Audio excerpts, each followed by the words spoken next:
Ой, жарайсың. Енді балалар санау жүйесін дамытатын және қол моторикасын дамытатын балабақшада жақсы. Сандарды білуіне көмек беретін.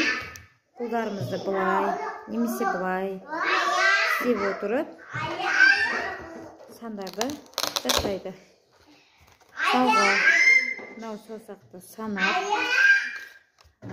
ол жерде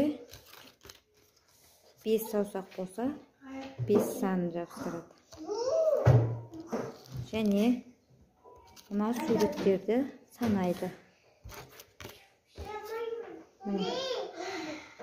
Қанша күшік, соған қарай 5 күшікті жабыстырады. Мысалға 4 болса, 4